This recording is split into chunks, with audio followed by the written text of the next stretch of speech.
الحمد لله رب العالمين والصلاة والسلام على محمد وعلى آله وصحبه أجمعين. درود پاک الصلاة والسلام عليك يا سيدي يا رسول الله السلام عليك يا رحمة للعالمين. حاضرین محترم،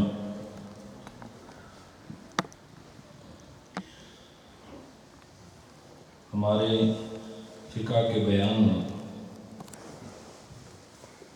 دوسری نو شروع ہو رہی ہے اور اس کا ٹائٹل ہے النوع الثانی فی الافعال المفسدۃ للصلاۃ. یہ دوسری نو ہے جو افعال کے بیان میں ہے، ان افعال کے بیان میں جو نماز کو فاسد کر دیتے ہیں. اس سے قبل جتنا بیان ہوا پہلی فصل میں، پہلی نو میں، وہ تھا اقوال، کہ وہ تمام باتیں جن سے نماز مکروہ یا فاسد ہوتی ہے. اب وہ کام، وہ حرکات و سکنات نماز کے اندر کہ جس سے نماز فاسد ہو سکتی ہے یا مکروہ ہو سکتی ہے، ان کے بارے میں بیان ہوگا.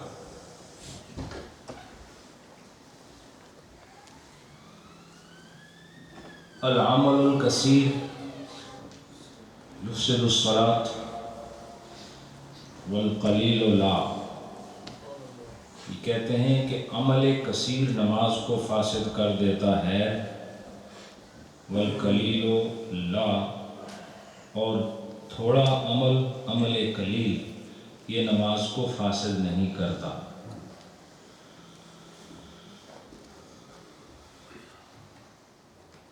تھوڑی بہت حرکت نماز کو فاسد نہیں کرتی اور زیادہ حرکت نماز کو فاسد کرتی ہے. عمل کثیر جو نماز کو فاسد کر دیتا ہے وہ کیا ہوتا ہے؟ اس کی تعریف جو اہل علم نے کی ہے وہ کچھ یوں ہے کہ 3 اقوال ہیں. واختلفوا فی الفاصل بینہما علی 3 اقوال. ان کے درمیان یعنی قلیل اور کثیر، عمل کثیر اور عمل قلیل کے درمیان جو فرق ہے اس میں اہل علم نے اختلاف کیا ہے. پہلا قول کیا ہے؟ الاول، پہلا یہ ہے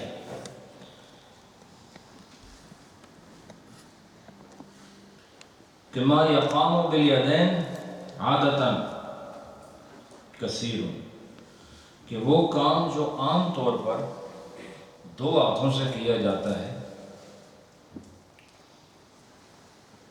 وہ کام کثیر ہے. ایسے کام ہیں جو دیکھیں، کوئی کام ایسے ہیں جو 1 ہاتھ سے ہوتے ہیں، ٹھیک ہے؟ کچھ وہ کام ہیں جو 1 ہاتھ سے نہیں ہو سکتے، 2 ہاتھوں سے ہوتے ہیں. تو وہ کہتے ہیں ایسے تمام موومنٹس، ایسے تمام ایکشنز کہ جس میں بوتھ آف دا ہینڈس وہ انوالو ہوں، تو وہ جو آپ کی پریکٹس اور ایکشن ہوگا وہ کثیر کاؤنٹ کیا جائے گا، وہ زیادہ ہوگا، وہ عمل کثیر ہوگا. وَإِن فَعَلَهُ بِيَدٍ وَاحِدٍ، چاہے اس کو 1 ہاتھ سے کیا ہو. یہ ایسا کام جو عادتاً دونوں ہاتھ سے ہوتا ہے لیکن اس کو کر لیا 1 ہاتھ سے، تب بھی وہ کثیر ہوگا، اس لیے کہ عادت میں وہ کام 1 ہاتھ سے نہیں بلکہ 2 ہاتھوں سے ہوتا ہے. جیسے کہ تعامل، جیسے کہ امامہ باندھنا، کہ امامہ آدمی 1 ہاتھ سے بھی باندھ سکتا ہے، کوشش کرے تو باندھ سکتا ہے، کوئی ناممکن نہیں، لیکن عادتاً امامہ دونوں ہاتھوں سے باندھا جاتا ہے. وَلَبْسِ الْقَمِيص، اور اسی طرح قمیص کا پہننا یہ بھی 2 ہاتھوں سے یہ فعل ہوتا ہے. وَشَدُّ السَّرَاوِيلِ، اور اسی طرح آدمی کا اپنی شلوار کو باندھنا، یہ بھی 2 ہاتھوں سے ہوتا ہے۔ کتنے ہاتھوں سے ہوتا ہے؟ دیکھیں انہوں نے ہر چیز کا ذکر کیا کہ چونکہ یہ تمام افعال نماز میں ہوئے تو اس پر پھر فیصلہ ہوگا کہ عمل کثیر کیا یا عمل قلیل کیا۔ تو بڑی علمی بحث ہے، اس کو غور سے سننا ہے آپ نے۔ ابھی ہم عمل کثیر کی پہلی جس میں اختلاف ہے نا، اس کا پہلا قول پڑھ رہے ہیں۔ پہلا قول یہ ہے کہ ہر وہ عمل جو 2 ہاتھوں سے عادتاً کیا جاتا ہو وہ عمل کیا ہے؟ وہ عمل کثیر ہے، چاہے وہ 1 ہاتھ سے کرے لیکن ہوتا وہ 2 ہاتھوں سے ہو تو یہ عمل کثیر ہے۔ اس کے بعد وَالرَّمْيَ عَنِ الْقَوْسِ، اور کمان سے تیر پھینکنا۔ اب یہ کتنے ہاتھوں سے ہوگا؟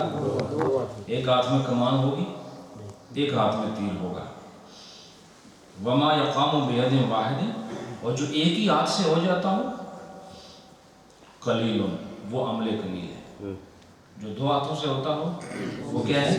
کثیر ہے، اور جو 1 ہاتھ سے ہوتا ہو، یہ فرسٹ کنسیپشن ہے اس کنسیڈریشن میں کہ عمل قلیل اور عمل کثیر کیا ہے۔ پہلا ویو آف اسکالرس وہ یہ ہے کہ جو ہاتھ دونوں استعمال ہوں جب تو وہ عمل کثیر ہوگا عادت میں، جو کام 2 ہاتھوں سے ہوتا ہو، اور 1 ہاتھ سے ہو تو عمل قلیل ہے۔ وَإِنْ فَعَلَ بِيَدَيْنِ، چاہے اس کو 2 ہاتھوں سے کرے، وہ کام جو 1 ہاتھ سے ہوتا ہو عادت کے طور پر ہوتا 1 ہاتھ سے ہو لیکن وہ دونوں ہاتھوں سے کر لے، کنزع القمیص، جیسے کہ کوئی آدمی اپنے کرتا اتارے تو اب مجھے نہیں پتا چونکہ اس دور میں کیسا کرتا ہوگا جو 1 ہاتھ سے اترتا ہے، ہم تو دونوں ہاتھ استعمال کرتے ہیں باہر، لیکن مفہوم یہ نہیں کہ یہ جو مثالیں یہاں ہیں وہ ڈیفینیٹلی وہ آپ پہ اپلائی ہوتی ہیں۔ اپنے اپنے ماحول کے مطابق، اپنے اپنے سرکمسٹانسز کے مطابق ہر آدمی ڈیسائیڈ کر لیتا ہے کہ کون سے کام ہیں جو 2 ہاتھوں سے ہوتے ہیں ہر وقت، اور کون سے وہ کام ہیں جو 1 ہاتھ سے ہوتے ہیں۔ تو 2 ہاتھوں سے ہوں چاہے 1 سے کرے پھر بھی کثیر ہے، اور 1 ہاتھ سے ہوتا ہو اور دونوں استعمال کرے پھر بھی قلیل ہے۔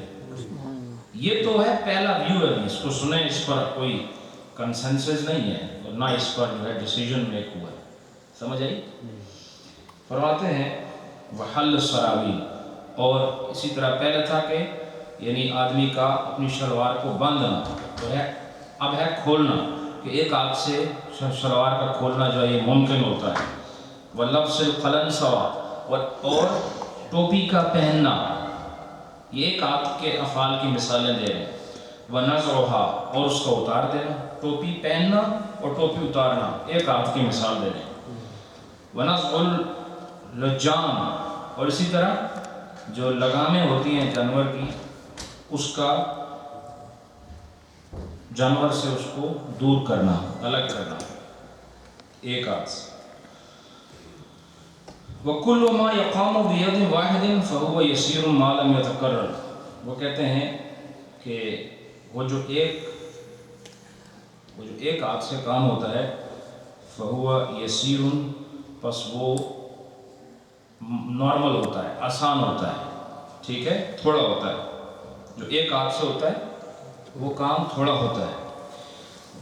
ما لم یتکرر، اس وقت تک جب تک کہ اس کو بار بار نہ کیا جائے، یعنی وہ کام جو 1 ہاتھ سے ہوتا ہو اس کو اگر مقرر کریں گے، یعنی ریپیٹ کریں گے 1 کے بعد دوسری بار تیسری بار، تو پھر وہ حکم نہیں ہوگا۔ یہ ہے پہلا ویو۔ اب والثانی، اور دوسرا ویو کیا ہے عمل کثیر و قلیل میں؟ ان یفوض الی رأی المبتلا بہ، کہ اس کو وہ آدمی جو اس مسئلے سے گزر رہا ہے، یعنی نمازی، وہو المصلی، اور وہ نمازی ہے، یعنی اس کو نمازی کے سپرد کر دو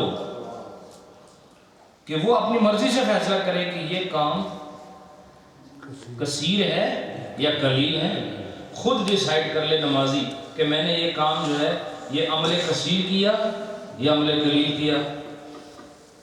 فَإِنِ اسْتَكْثَرَهُ كَانَ كَثِيرًا، اگر وہ اس کو